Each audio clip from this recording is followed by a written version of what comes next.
It has. Hi, everybody. Welcome. I'm very excited. I've been waiting for a wonder call. It seems like once a month, and I said this last week is last month, it's not enough. It just doesn't keep the flow going enough. So No, it really break. Well, the summer's very, very hard. yeah, and we've been having really crazy weather. So there's people from all over, and we have some new people, Joe and Darlene from California on, and I don't know who Soul Sun is, but they're kind of in there's no visual that goes with that. So I can't. So welcome everybody. Um, Danielle was just talking about a place in Côte du Lac that has flowers that you can go cutting and organizing. And so I had her posted in the chat. So for those of you that are local and might like to do something like that, there you go. Gets you out in nature. Um, so I wanted to ask, we did, for those that weren't there last time, don't worry about that. But for those that were, um, did you try the exercise that we did where you had an intention, then you projected it from your third eye out and then magnetized it back to your heart? Did anybody try that or remember it? Sorry, I'm Okay. sorry I missed it. It's okay. Well, I do have replays as soon as I figure out how to upload it to YouTube. So you can listen to that again. Um, Powerful tool. Okay. So, and this wonder call is the part two of health and consciousness. And is there a link? So I just wanted to know if anybody had any feedback from the experience that they had in the last month or anything that you wanted to share. And it's an open forum. So, and those that we can't see, that's okay. If you want to unmute, you can just talk. I think you had asked a question about whether there was a connection between your health and consciousness. I missed the last session, so I don't know whether I'm on topic or not. But I did see that, and I was thinking about it, and I was thinking the only thing I can think of, and I'm not sure if this is exactly what you were looking for, was a little background. I had been teaching, gave up my position, left the country, came back, had no position, but had to go back to work. And I hated it. I hated what I had to do. I was at the bottom of the food chain. I was substituting in schools I really didn't like. And I developed an incredible problem with my back. Incredible problem with my back. I'd always had back issues, but this was just over the top for about 3 years. The day I quit, guess what? Disappeared. you know? Now, is that the connection you're talking about between consciousness and health? For sure. I mean, and consciousness also. So maybe why don't we redefine? I think that's a great example. And by the way, it's not Andrea for those that are looking at her name, Marianne. Um, just maybe, hi Kathy, nice to see you. Um, how would you define consciousness? And you don't have to get technical here. Just think about when you're being conscious and when you're not being conscious. What do you notice the difference to be? Consciousness for me is awareness, absolute awareness of the present, what I'm doing at the time, as opposed to planning my future, thinking of something else, driving, don't know how I got there, etc., etc. It's I an think awareness. you said three super important things. You said being awareness in the present, and then you said getting somewhere without not knowing how I got there. That's the part that's unconscious, right? I mean, Yeah. everybody's driven where they're like, how did I get there? I mean, I'm on autopilot and I wasn't thinking, I wasn't really aware. I mean, I was thinking, but I wasn't thinking about Yeah. what I was doing. Yeah. Yeah. Okay, so that's that level of presence. Huge factor so that you can know when you're being conscious is when you're present. So here's a tougher one. How do you know you're being present? What are your guidelines for being present?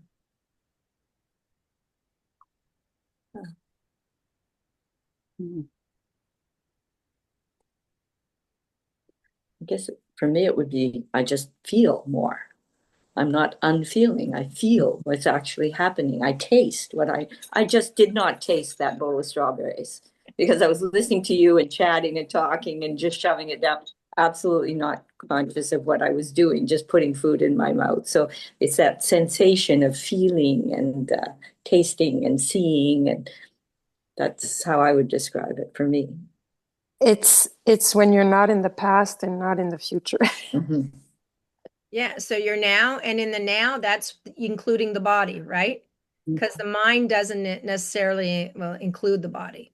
You can go into your past with your mind and your memories, and then your body lives that. It lives that past, as does the future. So I think you said it super again, well, Marianne, where you're talking about using your senses to be present. So if you can feel it, if you can taste it, if you can smell it, you are now. Okay. Great distinction as well. And so these are little things that'll allow you to know when you're not present, when you're not showing up, when you can't, when you're not as conscious as you think you might want to be. I mean, some things that are serious that kind of pull you into space, right? Like that, right? That's that shock appeal that drives you right home or right now. And those are jarring. We don't have to live the jarring. We can actually just choose to show up.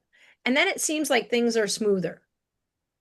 So, how would you define health then? Mhm. Just being aware of your body. Okay, so being aware of your body helps you with health. Okay. And then I think there would probably be one more step after that, Kathy. What do you think that would be? So you have the awareness, but then there's the famous Following through with what you need to do. action. Exactly. So it's great because a lot of us have the awareness. I should do, I should not a should. If I wanted to feel this way, I would do this, but I don't do it. So this morning I was doing some videos on stretching and I realized, oh my God, I'm so stiff today. I guess I should have done the stretching first at, 5 in the morning instead of finding the cats outside. So, and that was a moment going, I don't think I've been stretching enough lately for me because I stand all day long, right? So that was an awareness mixed in with health. There was no judgment. I didn't sit there and beat myself up for it. I just went, yeah, I think I've not been paying enough attention to that part. And then I can engage. And so I did. And then I did all these stretches and it felt really great. Does that make sense to people? I'm just trying to give you something real physical that you can understand. Now we're talking about physical health, but then there's what other categories of health would there be? Emotion. Mental, emotional, Then spiritual. Yep. Spiritual, emotional, mental. Yeah. There's chemical. Chemical. Right. Yep. Yeah, absolutely. What else would there be? You can say nothing else as well. Or you could stretch and see what else comes to your mind. I would say environmental health. Environmental health, very good. Yeah, for sure. And Bernard, we've been having some heat, right? That environment's impacting us these days. So, and then consequently, we would want to go, what do I need to do, be present to, so that I can stay healthier given our tremendous heat wave, right? As things like electrolytes and water and making sure that we have hats and, all the things that we need to tend to ourselves. I I think, like, yes. go ahead. I like going back to the basics, and breathing, I think, is the most important thing that we must do when it's heat like that. Taking the time, breathing properly through the heat, and letting our body adjust to the temperature. Very well put. And you know what, Bernard, that's exactly what we're going to do today. That's part of the exercise we're doing today. Okay. So thanks for doing that introduction, Bernard. Anything else that somebody wants to add? What about mindset? Absolutely. And that's not really mental health. That's Yeah, mindset health. That's okay. attitude versus it's maybe attitude, perspective. Mindset would be perspective, which impacts our attitude. Mental health is how we're thinking about things. It might be, am I depressed today? How am I feeling? That's a different state than mindset. Does that make sense to everybody? If anybody doesn't, just please feel free to jump right in. Okay. Okay. Any else? I just want to give people the opportunity to. We don't really talk about spiritual health very much, do we? I mean, we talk about spirituality or we talk about being religious, but what do you think spiritual health is? Well, to me, spirituality is not so well defined and has different definitions for a lot of different classes of people. So I like to transfer the word spirituality to energetic health. Mhm. And maybe that helps me understand an aspect of it. Okay. So would you be willing to let me fiddle with that for you a bit? Most definitely, please. Okay. So spiritual health sometimes pertains to finding meaning and purpose to life. So it's not that you have to give importance, but sometimes there's a purpose to things and a meaning. And that has more the context of spirituality. While energetic health, which I love and back 100%, has to do more about perceiving the energy of things, such as, let me see. Okay, well, hey, Bernard, why don't you give me the example of an energetic health? Well, when we're looking at energy, we're looking at mental energy, physical energy, but then there's also other aspect of it that's something that one must seek another dimension of ourselves that combines both, but that goes outside of that as well. Like that's what I was getting to by environmental health. Sometimes just the way you feel your environment, it's not necessarily your mind nor your body. Those are tools to access what you're feeling outside of yourself. So yeah, it's something that I'm still working on Or that theory. inside. You said it's something about feeling on the outside or on the inside. Agreed. I would probably take the energetic health and look at that more as a frequency. Hmm. So I energy like is that. frequency, and frequencies exist everywhere. And we have vibrational medicine or frequency medicine. And Kathy and Joe and Darlene, you remember Louise, who used to do frequency medicine Sure. way before that was a thing. Yes, I love that woman. Yes. And What, I'm not really sure. Is that like the Donna Eden? Donna Eden talks more about, she's great. And she's talking about the energy that moves in the body. Right? Doesn't really speak about frequency as much. I think I know her very well. Yeah.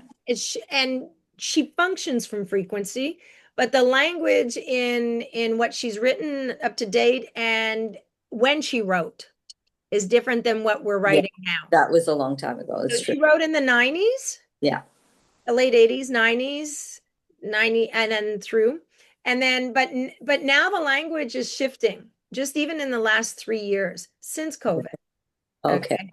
So we've done a show, we've done a wonder call on language, and we've done a wonder call on frequencies. And what that really tells you is that what you're saying is the frequency that you're running at. You don't need to change the words, you just need to catch that that's the frequency you're at. So let me see if I can give you an example. Right.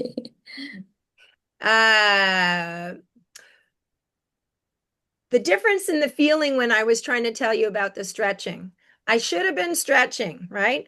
I was tight because I haven't been stretching. Is a different feeling than I should have been stretching. I'm tight because I haven't stretched. That's a fact. There's not any judgment about it. Okay. And the tenderness that you can bring in, that's a different frequency of love, would be, wow, I realize how much I've been doing this week, which gave me less time for that physical attention, Okay. way more attention to making sure my cats get outdoor time. Okay. I Okay. usually work out at 5 in the morning, but I've been taking the cats out at 5, keeping my eyes on them and watching them. And so I'm not doing that physical activity. So I just chose to change things this week.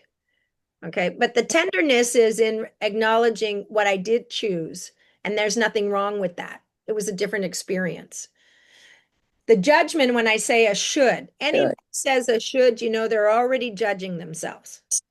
Okay. That's a much harsher energy and frequency. It's got less love in it. Let's put it that way. Okay. I think I understand more or less. The I'll look it up. frequency has to do with the energy that we choose to embody. Okay. So it is energetic health. Absolutely. And when you have an off time where you're not feeling in the usual frequency, let's say you're not in your heart as much, then things are a little rougher. So again, for me, it's about the words, and I always come back to that. It's about the words that are used that affect the internal body that we're in. Yes, and now flip that. The words are the expression of the way the internal body is. Mm-hmm.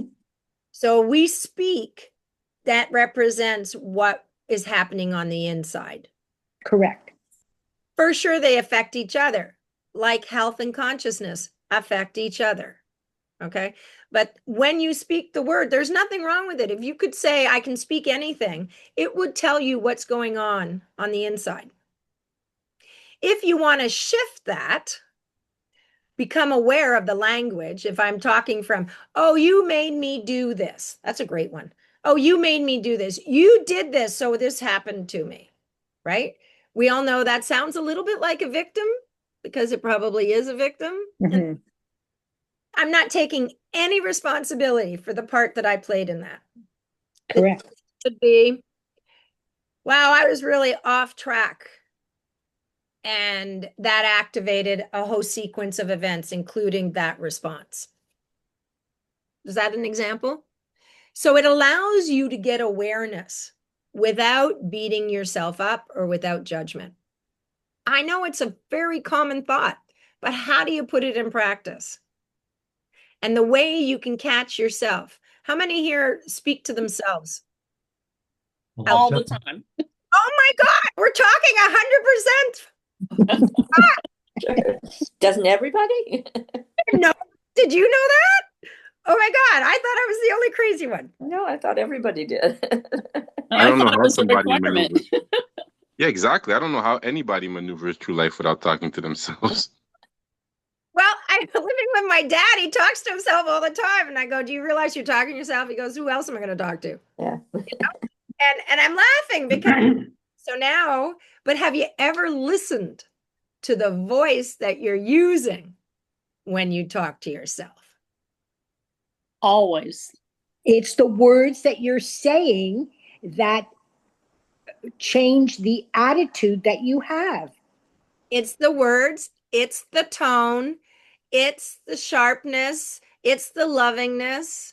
So I was doing a check-in this week and I did that and I went, oh, I am really tough on me when I'm talking to myself. Like I have no tolerance. Come on, let's go. It's the German part comes out for Irish. And I'm like, da, da, da, da, da. And I was so intense and I went, oh, wow, that's really a voice I need to have a conversation with.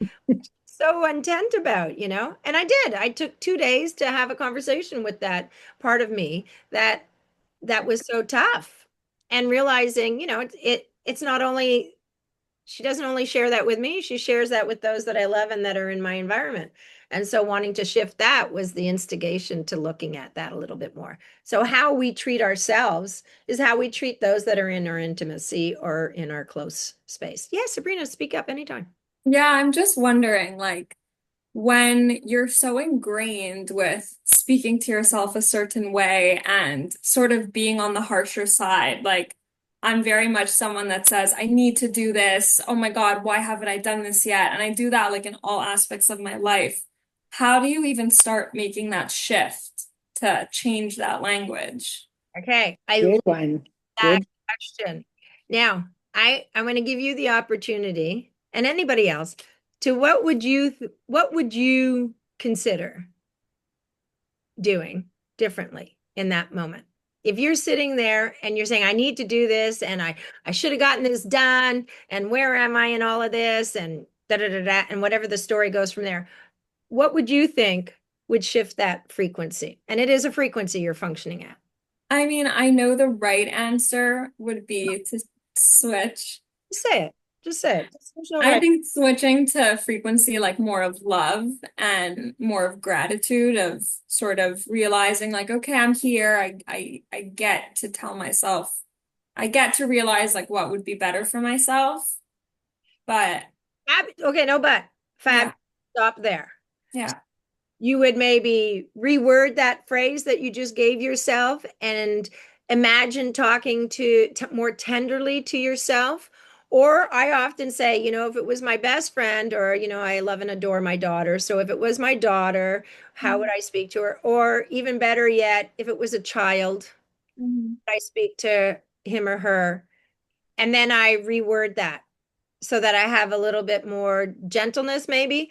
I usually find that I slow down speaking and I go, whoa, whoa, let me try that again. Mhm. Literally say, whoa, whoa. Yeah. Okay. And then I'm coming to you, Lydia, in a second. And then I go ahead and I will reword what I just said. And I'll go, wow, I wonder what it'd be like if I was a little tenderer with you or a little kinder. Because the thing we're missing in the world is kindness, right? It's not being nice, because nice is just placating and getting what you want. But being kind is actually having your heart in the presence of what's happening in the moment, right? Okay, so that I'm coming back to you, Sabrina. I want you to think about that. So see if you can come up with your idea, and anybody else, if you can answer her question. Lydia.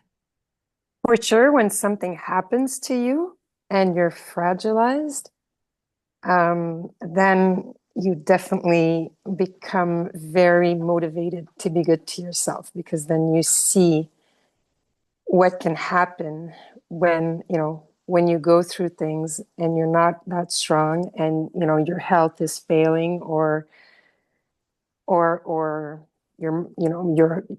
emotional self is vulnerable. Then you're like, oh,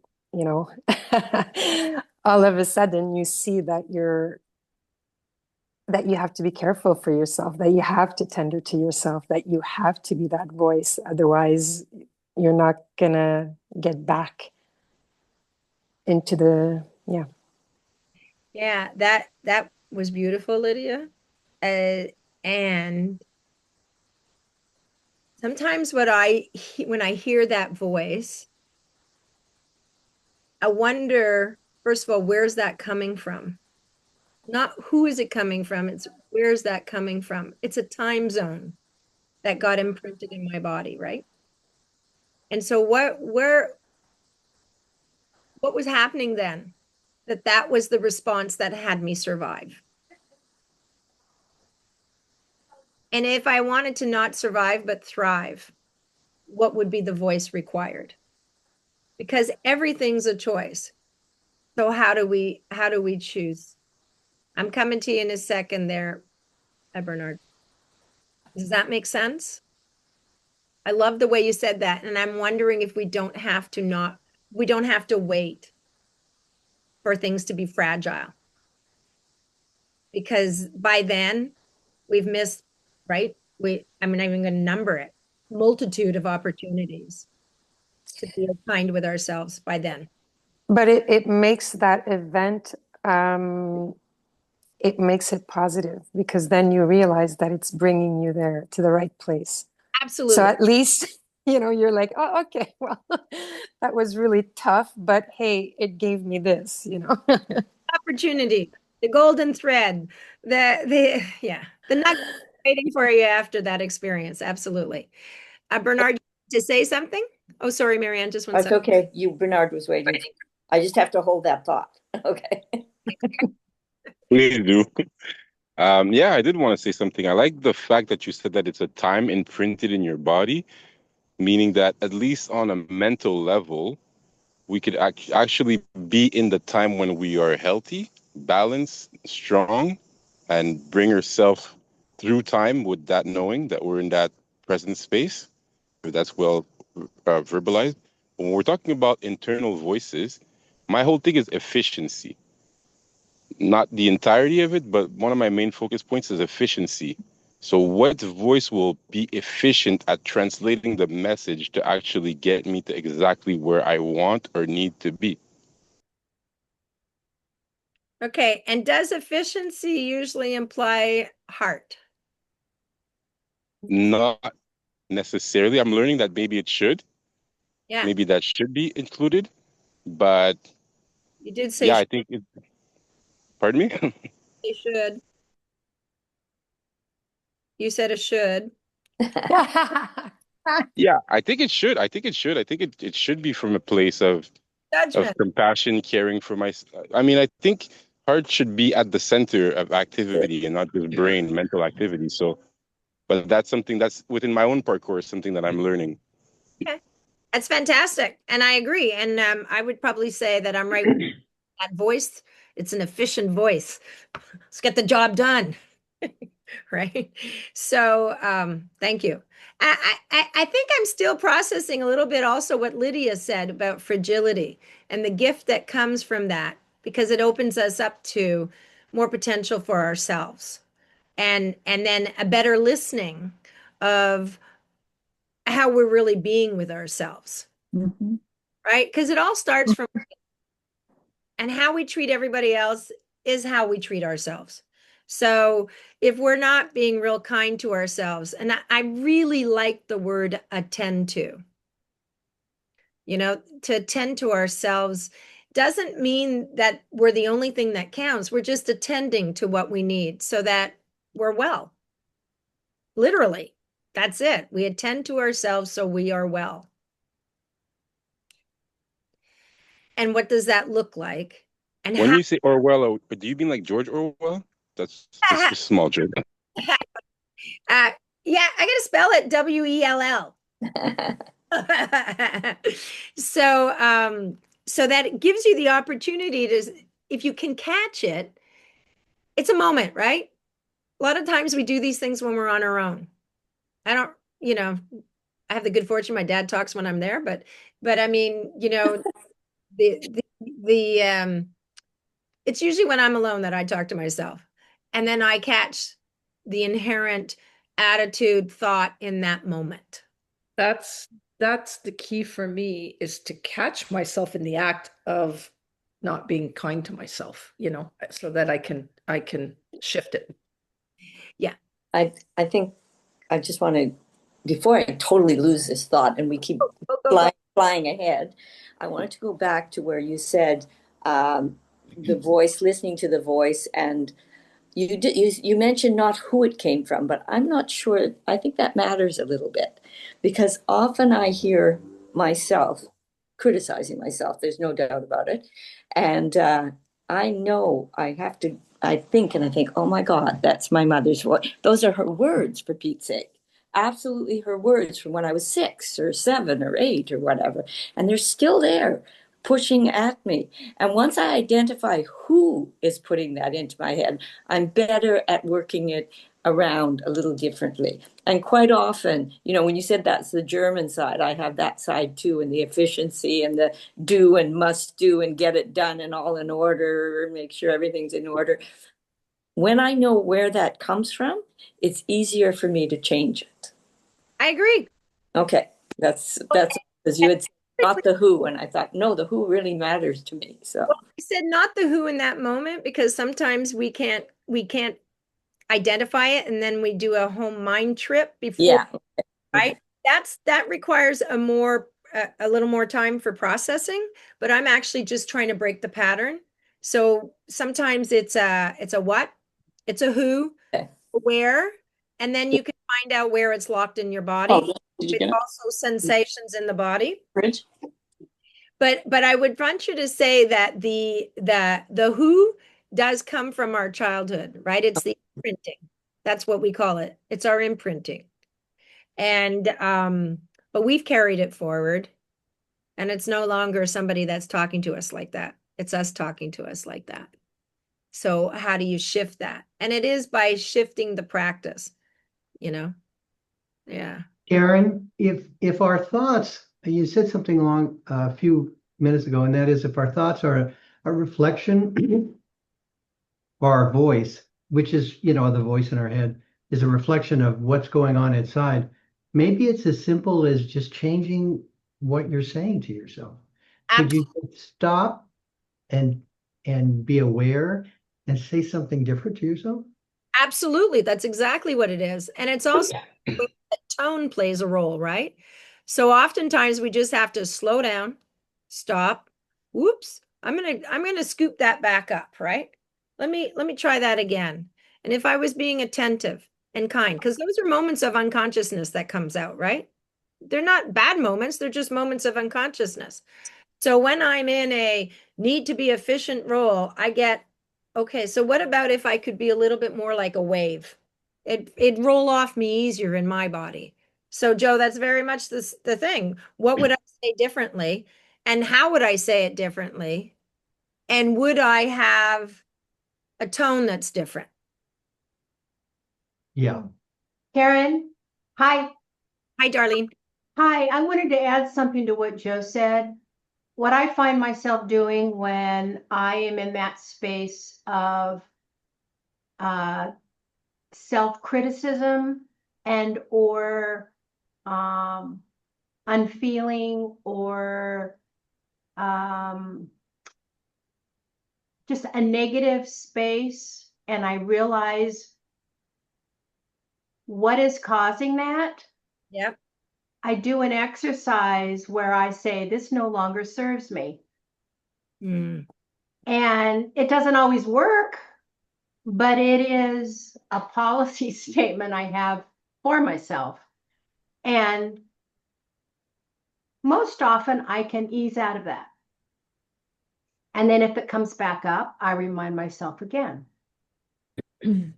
I think that's a fantastic way to do that. Also, Darlene, because it kind of puts a stop. This no longer serves me. It's kind of like when you say to somebody, I don't really want to have this conversation anymore. Yeah. I don't give my consent to this kind of an experience. Exactly. That's a great way. And then it's kind of like a dog with a shoe. You take the shoe away, but you got to replace it with something. You got to give it a bone. And that bone would be the kinder way to say something to yourself. Right. Or reworking. What are you really trying to say? Because I doubt we really want to go around whipping ourselves all the time, with our criticism. Well, I find that exercise, the way I do that, it helps me move forward. I don't move forward unless I am kind to myself and listen to that voice. And when I realize how I was expressing myself to myself, then it's like, oh, you don't need to do that. And somehow it just kind of goes away until the next time. Mm-hmm. But it does go away. And that's pretty empowering. Very empowering, very empowering. And also the part about I like when you said the kindness moves you forward. Uh-huh. So that I actually saw a sprinkling of kindness, right? Shifts everything until you actually really get to make that pattern shift. And right. Happens by practice. It's just like anything else. Nothing gets better unless you work at it. Exactly. Thank you. Thank you so much, Darlene and Jeff. You're welcome. Bernard, you have a comment? I just want to ask Sabrina if she got you got a thought about how you would shift that. Yeah, I think first of all, I appreciate what everyone said. I think I got like good pieces from everyone. I personally really liked how you said just like kind of imagining you're speaking to someone else. Like how would you imagine speaking to a best friend, a child, because I know how much more kind I am and how much more compassionate I am to other people rather than myself. So I think just flipping that could be really helpful. And I think it's with practice. Like I've been this way for 25 years, so I can't just imagine it'll change overnight, you know? And I think you said something really cool. You said you're kinder to your best friend and children, more kind than to yourself. And I think there's the gap right there. What would it be like if I treated me as I would my best friend? Yeah. I would I be more thoughtful? Would I be more attentive? Would I consider that person differently? And Yeah. that's the exercise. It's not if I was my best friend. I mean, the objective is to be your best friend. Yeah. That is the objective. If you are that connected to you, you are your best friend. You're connected, and that is the place you live from. Yeah. We'll have that show up differently. And you're absolutely correct. It's practice. And by the way, you're ahead of the game. You're only 25. And there's a lot of us that are still how to do that. We're all still working on it. You're so ahead of the curve, boy. Yeah, exactly. Does that help, Sabrina, for you? It does. And I just want to say I'm grateful to be around so many people with such like wise advice and wisdom. So thank you. That's a good thing too. Oh my God, we've just wisdom on this call is unbelievable. Thank you. Bernard, I just want to ask you if you wanted to share, and then we will jump into the meditation. So Yeah. Yeah, I did actually. I want to come back to something I came up with yesterday. I think it's a combination, and you'll excuse me for the noise because I'm just getting to an open space right now. Yeah. But the phrase that I came up with yesterday, which is a condensed of what I've been thinking for a while, is receptivity trumps the message. Meaning, if the person you're addressing, whether it's yourself or someone else, is not receptive, then the message is vain. absolutely. If somebody can't receive you, it's wasted. Yeah. And that's probably where when we've talked about the art of conscious conversation, because it's about being conscious. Mhm. So you're wondering, am I actually being received here? And if you're getting this feeling that you're not, you're probably not. And the big question is consent. Do you actually have consent to share what you want to share? That's the simple question. I want to talk about this. Are you open to it? Could we have a conversation about this? And if the answer is no, because it has nothing to do with you, it has something to do with whether that person can receive it. You don't know what's going on in their world. They might be overloaded and just not getting there yet. Okay. They could say no. And then you could say, is there a time for that in the future? Or is this just a closed subject? Okay. It gives you the possibility to improve your capacity to receive or be received. Does that? I love it. I love your interpretation and the way you have patience to address. The only thing I'm thinking of is when it's brand new information, something that you're sharing with someone that you know absolutely that they don't know. So how do you introduce that same questioning about something that's totally unaware to the person? Great question. And so, I mean, I could ask everybody to give their feedback, and then I'll just give my little tidbit about that is there's a lot of subjects I don't know about, and I hope that people bring them to the table for me. And if I'm not able to in that moment for some reason, I myself will personally say, gosh, that sounds really interesting, but I don't have any bandwidth right now. Could we take this up another time? That would be me receiving that. If it's me asking, I'll say, hey, do you know anything about this? And could we have a chat about it? Would you like to talk about it? Can I share some things I just found out about? And the person may say, I'm not really interested in that. And then you go, okay, cool. Thanks. Thanks for telling me that. Because now you didn't waste all that energy and effort and desire and passion and wanting to share with somebody who says, I'm a brick wall, I'm not interested. But the worst thing in all that is that misalignment. Sometimes you could be having a great connection with someone, introduce a new topic that they're unaware of, them being not receptive, and now you've misaligned a relationship that was well aligned previous too. You really think we get to control those things? Well, I think the process that you just evoked helps in that, yes. So yes. Relationship's going to go awry. The relationship's going to go awry. Might as well find out about it now. I kind of agree. You know, why, what is like taking off the Band-Aid? Why stress? Why stress about it? Taking 10 minutes to get the Band-Aid off, you know? Though I'm going to say that with a whole lot of compassion. Okay. Yes, because there are always situations why we are with people and we're aligned. And the discovery of in relationship is, you know, based on our commitment to being there and then based on having different points of view, and it doesn't mean you can't be in relationship with them. Yeah, that's what I was just going to say. Just because they're not open to, you know, unless it's a subject, a topic that is like super important to you, but if they're not open to it, doesn't mean that the relationship falls apart. For me. Exactly. Alignment, you can't be aligned with somebody on all aspects. Yeah. That doesn't exist. And if it does, well, that's pretty darn lucky. I want to meet them. Yeah, me too. Same. I just want to go. I know you want to go ahead and do the meditation. I just want to say one final thing, is that some people take certain topics so at heart that it does wreck the relationship when they see you're misaligned on something. I could come up with examples, but I'm pretty sure you guys understand what I'm saying. They take it to heart so much, so personal to them, that you become the enemy by having an opposite view, and that's where relationships go awry in my experience. Absolutely. And it's called a trigger. Somebody triggered. And when somebody's triggered, they're not able to process unless they have the safety and the ability in that moment to process.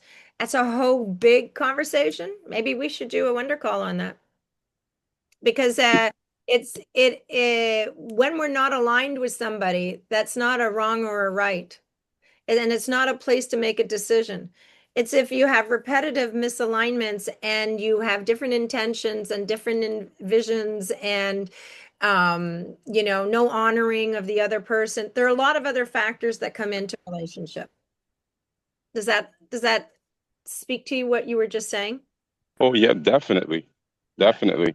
I'll let you get to the meditation and I'll write my thoughts so that maybe if you do have a wonder call on triggers, then we can, or I Oh, could input that in there. I can't wait for the wonder call on triggers. I can't wait. Next one. I love triggers. Okay. All right. So, is everybody kind of in an okay circle place right now, or does somebody have something they have to say? No. Okay, so I didn't even give you the answer time. So, we're gonna do a little bit of breath, and then we're gonna do what I call a body scan. So I'm gonna introduce the way that you can body scan yourself, and I want to have you do a few measures for yourself so you can see where you are before and after. Okay? It's kind of fun. So everybody can just find yourself a comfortable spot. You don't have to lay down or anything like that, but you can, but you don't have to. And just, I want you to just kind of take a moment, take maybe a deep breath in first, and just kind of remember that you have a body, you know? And then close your eyes if that's all right with you, if you're in a safe place and if you're not driving or walking the streets. And I would like you to, we're going to do some breathing in and out. There's going to be some that are faster. And then I'm going to ask you to hold and just follow what I'm saying so that you can have a different kind of experience of breathing. Okay. We've done heart breathing before. We've done brain breathing and the connection of it too. That's not this, but we might introduce something. All right. So what I'd like you to do is remember you're going to breathe from your belly. So that means that if you put your hands on your belly, right about your belly button and below, as you breathe in, that's what expands. And as you breathe out, it goes in. So more like you start to feel your rib cage as you breathe out. So you breathe in and it's kind of like a vacuum phenomena. You breathe in, fills up in your belly, and then you breathe out and it kind of goes in. Okay. So then take a deep breath in through your nose, out through your mouth. In through your nose, out through your mouth. In, filling up your lungs, and out.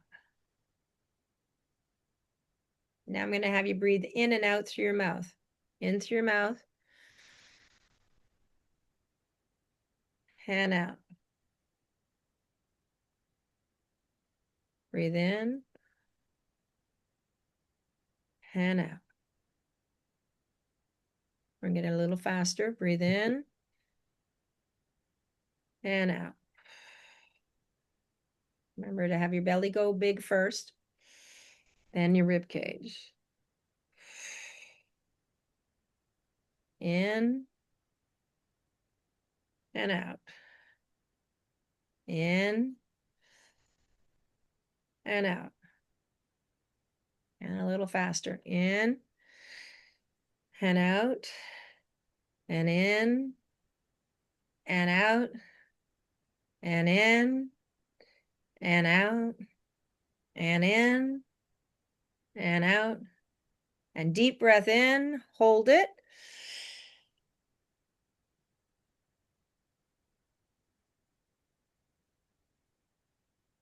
Feel your legs. Feel your feet. And breathe out. And hold it out. And keep holding it out. And out. And out. And out. And now take a breath in. Breathe it in. And out. And in. And out. Now we're going to do the fast sequence again. Breathe in. And out. In. In. And out. Move your belly in. And out. And in. And out. And a little faster. In.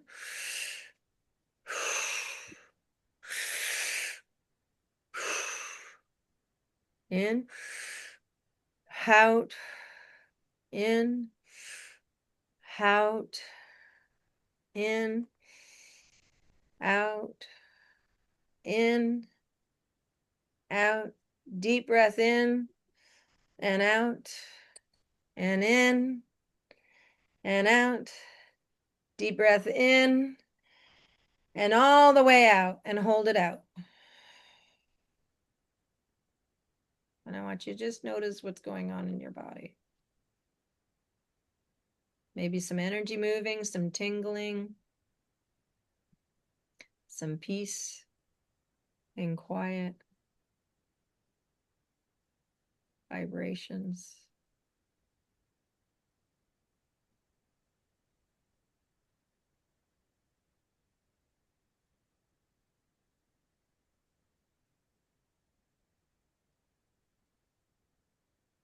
And then breathe in slowly, filling up your belly, then your lungs. And do an easy exchange with your nose and your mouth. Breathing in through your nose. Breathing out through your mouth at your ease. And while you're in this space, we're going to scan the body. I'd like you to start at your feet and kind of get an overall sense of your body. On a scale of 1 to 10, and you're going to say, what are you rating? Whatever you want. You could rate the peace, you could rate the tension, you could rate the area that might be screaming, or the area that's just throbbing and pulsating and creating vibration. You pick.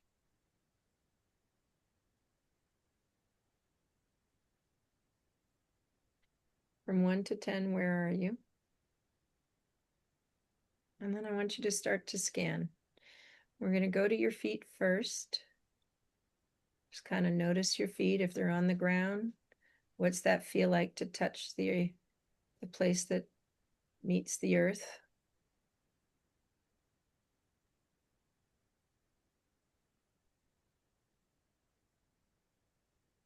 Feel your legs. Is there energy moving through it?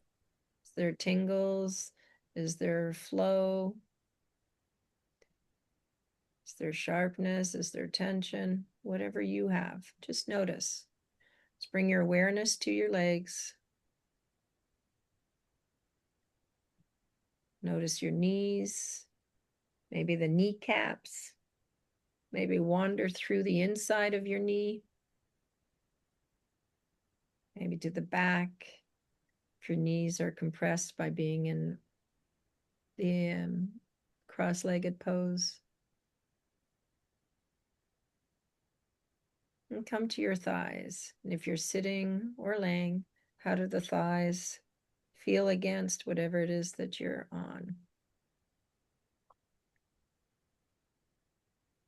Does it feel cool? Does it feel warm? Does it feel non-existent? Does it feel alive? There's no judgment. There's just a check-in.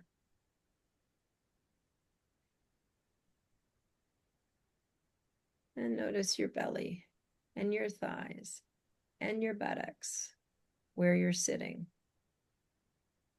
What's the pressure? Is it even on the right and the left? Does your pelvis feel happy? Do you feel some grumbles? Is there flow that's connected to the legs and the feet and the ankle and the toes? Does it meet your belly? Does it meet your pelvis? Does the back and the front feel the same? Do you notice a twist, or is it aligned? Is there tension in the back?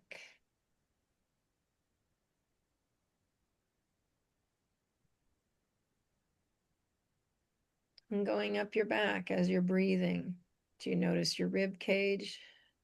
Do you notice the way you're sitting with your back? Is the back arching in? Is it arching out? Does it feel happy? Connected to the rest of you? Does it feel supported?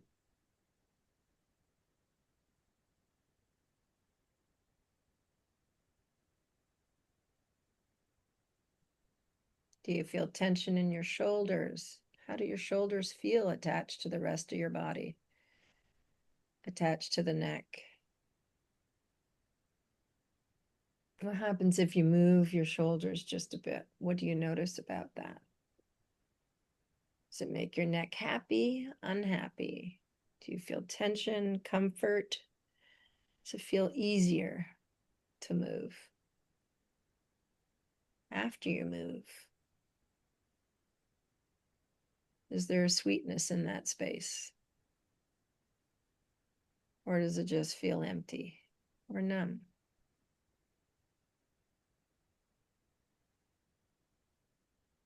Notice the front of your belly, around your belly button, your dantian, the stomach, below your rib cage. How's that feeling? Is there openness? Is there expansion? Does it feel tight, contracted? Are you holding things there? Is there something that wants to speak or something that wants to come out? Or is it just a quiet space today for you?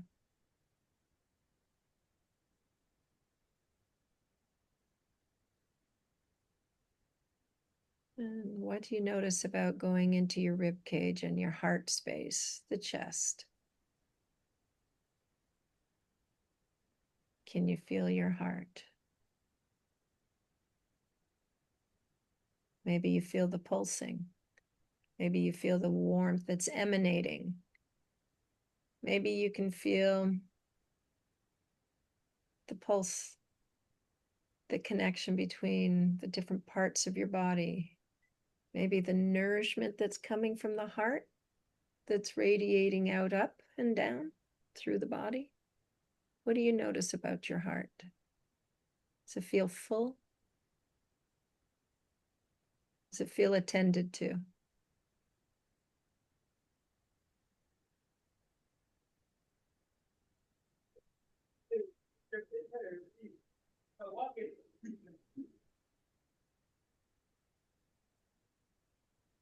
And then as you go towards your throat, just kind of notice how that feels. It's the tension from the neck, or sitting, or being at a computer, or leaning forward, or driving, or straining. Is any of that there? Does the neck want to move? Does the throat want to be freer? Does it want to open up and stretch? What's that area calling for? Does it feel connected to the heart? Can you feel the flow from the heart to the neck?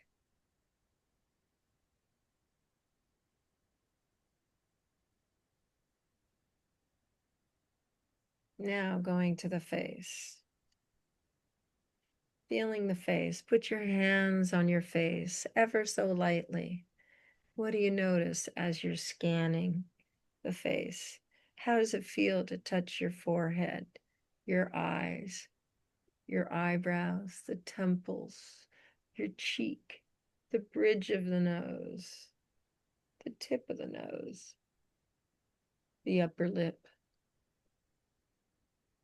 your lower jaw, the ears that meet the jaw, the top of the head, the crown. What's that feel like as your arms go there and say hello?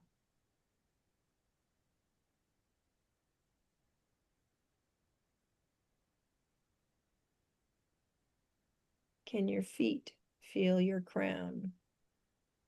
Can the crown feel your pelvis? Feel your legs. Feel your toes.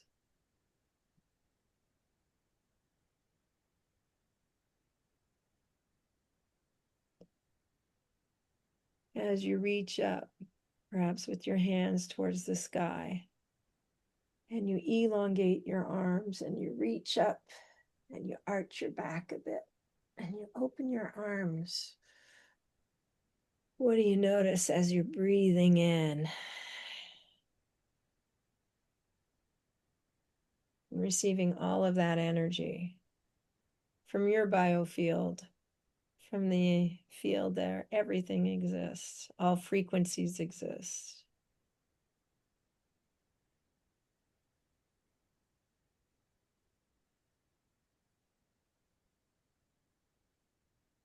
Take another deep breath in. Kind of feel the blood in your hands and in your arms, and notice them coming back down towards your heart and everything flowing again. And as you take a moment just to feel your body, your hands resting on your thighs, just kind of give yourself an overall scan. How connected do you feel now on a scale of 1 to 10?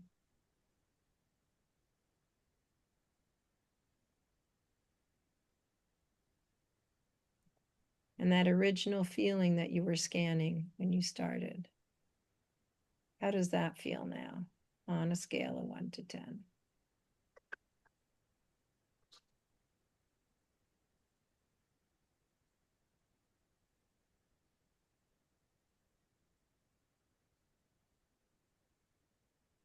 And when you're ready, you can bring your attention back to the group.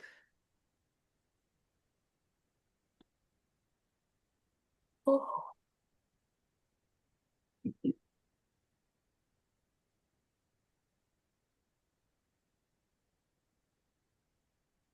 Take your time. That's a pretty deep way of scanning your body, kind of getting a feel for you. There's no right way of doing that. There's just the way we just did it, and many million more. Yeah. So I know that kind of puts us in a zone,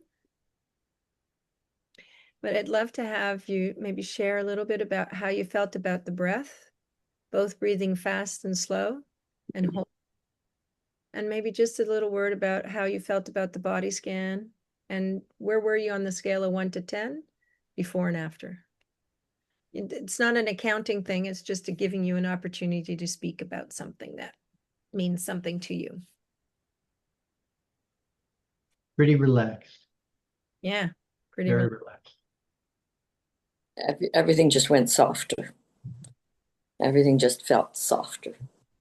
Even my mind feels softer. The breathing I had a little trouble with because I found the fast breathing maybe a little faster than I normally would do. And I thought, am I about to hyperventilate here? But no. But it was fine in the end. Marianne, there was a hyperventilating factor.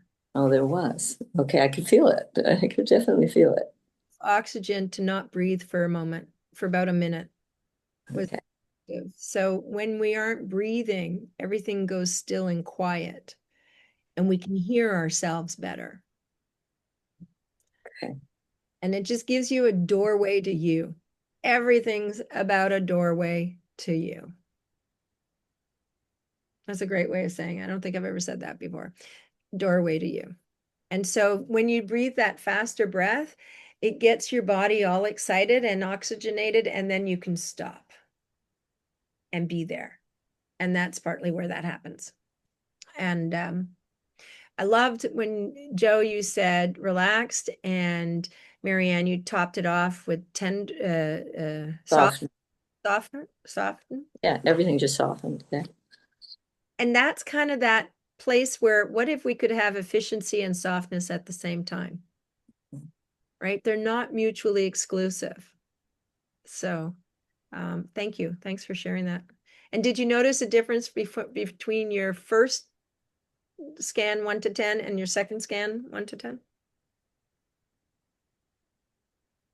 Yeah, breathing is very, I mean, to me, it's uncomfortable, and I always, I'm always struggling through it, but I know where we're going, so that keeps me in. And yeah, so the doorway to you is really how I experience it. And I think we could have millions of ways of doorways to you, right? Some people use music, some people use silence, some people use dance, some people use stillness. I mean, there's a million ways. The thing is to discover which ways work for you the easiest so that you can implement it anytime when you need a doorway. To speak to what Marianne said, the softness, I think that's experiencing grace or becoming more receptive to grace. And that's what I felt like. That's a great word. That's lovely. I like that. Softness is grace. Yeah, that's beautiful. Thank you. Anybody else want to share? Yeah, for me, the breathing was tingling and things just moving, energy just moving. And the scan, first of all, I felt very grounded.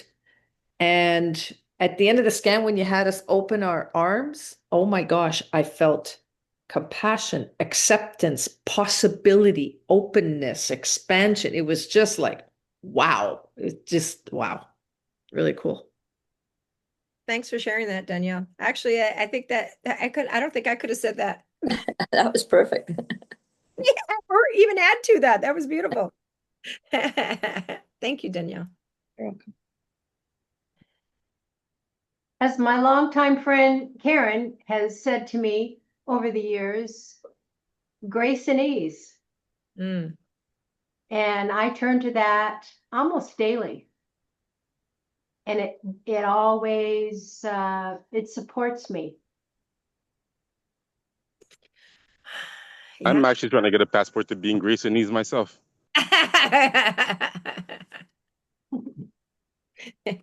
Where do we apply for that passport? Yeah. I think we just found a way. Thank you, Darlene. Anybody else have anything? Sabrina or Kathy or Gwen? I just want to make sure everybody has the opportunity to speak. You don't have to.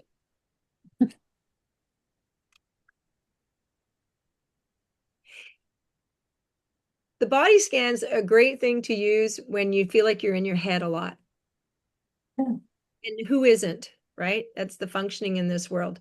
And so I don't know if you but when I finally touched my face with my hands, it was like there was sparks tingling and activating my face. It was so incredibly alive and tender.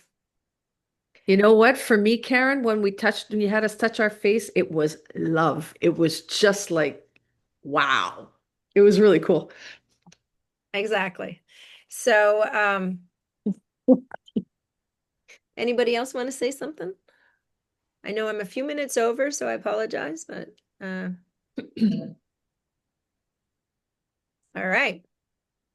Well, I'm going to leave you all in La La Land. I'm not sure how I'm going to get up and do anything after that. Oh, you'll surprise yourself. That you walk, it'll all integrate and you won't be stuck any one place, okay? We have our next class is in September. I'll post that so everybody has that. And I think I'm going to try and find a second date if that's okay with people. You don't have to come, obviously, but I think it would be a better flow for the energy to sustain itself. And I'm actually writing another course. It's called Taking on You. You Taking on You. Oh, okay. We'll give you more information about that as it unfolds. So I wish everybody a happy weekend. Thank you, Karen. Thank you, Karen. Thank you. Thank you, Karen. Thank Thank you, you. everybody, for sharing. Thank you. Thank you Thanks, everyone. Thank you. Great. for sharing. It was wonderful. Thanks, Karen. Thanks, Karen. Mwah. Bye, guys. Bye. Bye. Thanks again. You.